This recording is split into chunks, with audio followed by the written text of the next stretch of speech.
रुकाते हैं अगली बड़ी खबर की ओर। भोपाल से कल उपचुनाव के लिए मतदान होगा। मध्य प्रदेश की 2 सीटों पर वोटिंग होगी। कल बुधनी और विजयपुर में वोटिंग है। बुधनी और विजयपुर सीट पर वोट डाले जाएंगे। सोमवार शाम से चुनाव प्रचार का शोर थम गया। आज डोर टू डोर चुनाव प्रचार प्रत्याशी कर रहे हैं। मतदान केंद्रों पर सुरक्षा के पुख्ता इंतजाम किए गए हैं। 23 नवंबर को चुनाव के नतीजे आएंगे। बता दें इस वक्त की बड़ी खबर, जहां बुधनी और विजयपुर में कल चुनाव होंगे। बता दें कि चुनाव को लेकर तैयारियां पूरी कर ली गई है। बता दें कि आज डोर टू डोर प्रत्याशी जो है चुनाव प्रचार करेंगे। कल मध्य प्रदेश की 2 सीटों पर उपचुनाव होने हैं। बुधनी और विजयपुर सीट पर मतदान होंगे। इसको लेकर पूरी तैयारी कर ली गई है। उस वक्त की बड़ी खबर आपको बता रहे हैं भोपाल से। बता दें कि कल उपचुनाव होंगे। 2 सीटों पर मध्य प्रदेश में उपचुनाव होना है। बुधनी और विजयपुर सीट पर उपचुनाव होना है।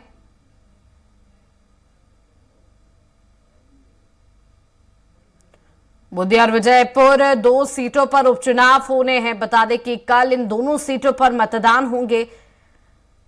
वही आज प्रत्याशी डोर टू डोर जाकर वोट मांगेंगे। कल उपचुनाव के लिए मतदान होगा। इस वक्त की बड़ी खबर भोपाल से। बता दें कि मध्य प्रदेश की 2 सीटों पर वोटिंग होगी। इस 2 सीटों को लेकर दोनों ही पार्टी ने कमर कसी थी और चुनावी मैदान में नजर आए थे। आज डोर टू डोर प्रचार प्रसार करते प्रत्याशी हमें नजर आएंगे।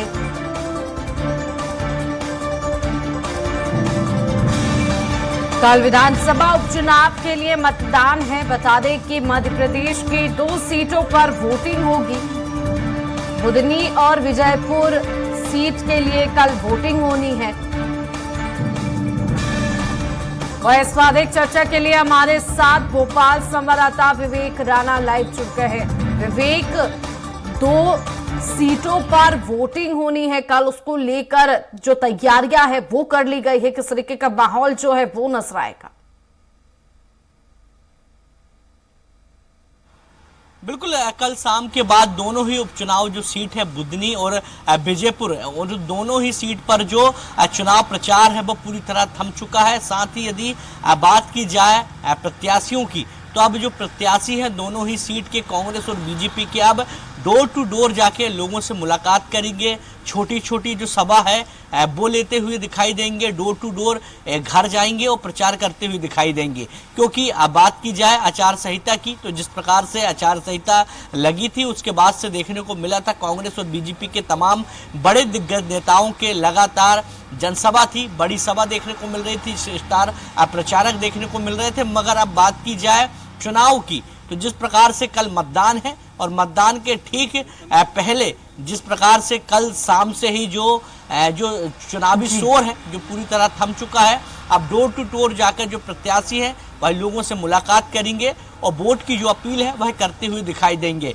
हालांकि कांग्रेस और बीजेपी की यदि बात करें तो कांग्रेस और बीजेपी की जो तैयारी है वह पूरी है। जहां कांग्रेस के प्रदेश अध्यक्ष जीतू पटवारी लगातार विजयपुर में 3 दिन पहले डेरा जमाए हुए थे।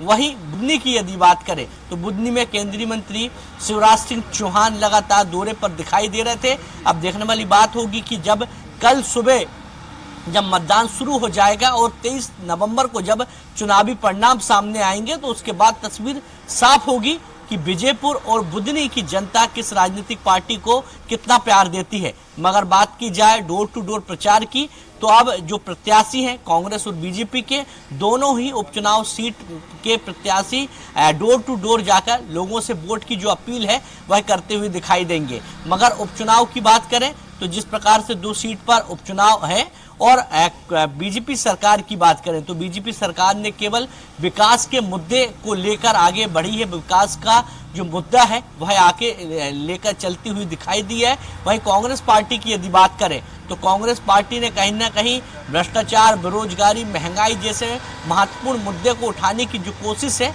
वह कांग्रेस पार्टी करती हुई दिखाई दी है। जी जी बात की जाए विवेक, अगर हम बात करें बुधनी और विजयपुर सीट की, तो बुधनी में अगर देखें तो केंद्रीय मंत्री शिवराज सिंह चौहान का गढ़ है, गढ़ सीट मानी जाती है और देखा जाए तो बीजेपी यहां पर मजबूत है।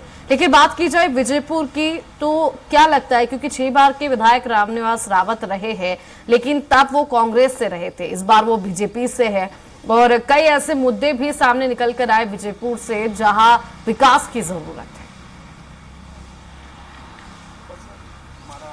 बिल्कुल, यदि विजयपुर और बुधनी दोनों ही सीटों की यदि बात करें तो बुधनी हमेशा से ही बीजेपी का गढ़ रही है और शिवराज सिंह चौहान की यदि बात करें तो बड़े लंबे समय से वहां से विधायक हैं और विधायक बनने के बाद सांसद इस बार बने, जिसके चलते वहां बाई इलेक्शन हुआ है। मगर बात की जाए बुधनी की तो बुधनी की जनता कहीं ना कहीं विकास के मुद्दे पर जो वोट है वह डालती हुई दिखाई देगी, क्योंकि लगातार शिवराज सिंह चौहान की यदि बात करें तो लगातार शिवराज सिंह चौहान के वहां दौरे दिखाई दिए हैं और जिस प्रकार से मुख्यमंत्री रहते हुए शिवराज सिंह चौहान ने जो बुधनी का जिस प्रकार से विकास किया है, काम किया है, उसको लेकर ही जो पूरा फोकस है शिवराज सिंह चौहान का बुधनी उपचुनाव में देखने को मिला है। वहीं विजयपुर की यदि बात करें तो विजयपुर में जातिगत समीकरण जो है वह देखने को मिलेगा, क्योंकि रामनिवास रावत की बात करें तो रामनिवास रावत पहले कांग्रेस में थे, 3 बार के कांग्रेस से विधायक थे।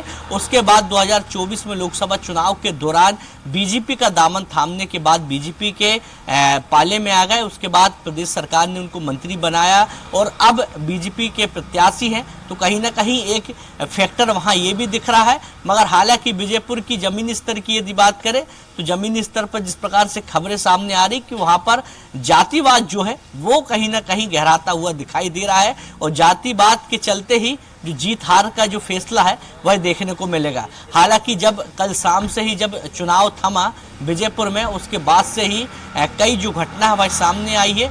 लगातार कांग्रेस और बीजेपी एक दूसरे पर तमाम जो आरोप है वह लगाती हुई दिखाई दे रही है, क्योंकि विजयपुर की बात करें तो शोर थमने के बाद जिस प्रकार से आदिवासी इलाकों में गोली चलने की बात सामने आई है, जहां कांग्रेस सीधे सीधे रामनिवास रावत पर आरोप लगा रही है, तो वहीं बीजेपी कांग्रेस के ऊपर आरोप लगा रही है, क्योंकि विजयपुर सीट की बात करें तो आदिवासी बहुल इलाका कहा जाता है और जीत हार के लिए आदिवासी वोटर बड़ी महत्वपूर्ण भूमिका निभाते हैं। अब देखने वाली बात होगी कि जब 23 नवंबर को जब चुनावी परिणाम आएंगे उसके बाद तस्वीर साफ होगी कि विजयपुर और बुधनी दोनों ही उपचुनाव सीट पर किस राजनीतिक पार्टी के प्रत्याशी को कितना प्यार मिला है। जी विवेक, शुक्रिया तमाम जानकारी के लिए। आपको बता दें कि कल मध्य प्रदेश की 2 सीटों पर वोटिंग होगी, बुधनी और विजयपुर सीट पर वोट डाले जाएंगे। बता दें कि सोमवार शाम से चुनाव प्रचार का शोर थमा, जिसके बाद प्रत्याशी डोर टू डोर जाकर चुनाव प्रचार करेंगे।